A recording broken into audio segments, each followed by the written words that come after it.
Nandura urban bank साखळी महाघोटाळा, आयोगाची notice येऊनही प्रशासन अर्थपूर्ण शांत.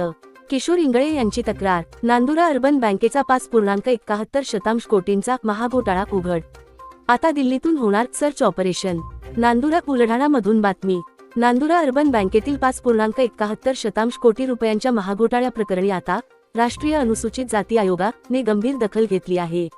आयोगाने जिल्हाधिकारी आणि पोलीस अधीक्षकांना नोटीस बजावून 30 दिवसांत अहवाल सादर करण्याचे आदेश दिले आहेत.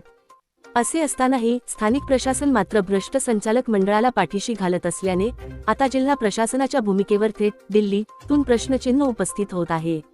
बँकेच्या पापाचा 8 कलमी पाढा, सभासदांना धमकावणे, जातीय भेदभाव करणे, शेअर्सची परस्पर अफरातफर, निवडणुकांमध्ये गैरव्यवहार आणि 5.71 कोटींचा भ्रष्टाचार अशा गंभीर आरोपांची मालिका संचालक मंडळावर आहे. आता न्यायिक संघर्ष, निर्णय प्रशासनाचा. 2 वर्षांपासून या प्रकरणाचा तपास EOW आर्थिक गुन्हे शाखेकडे फिरवून दडपला जात आहे.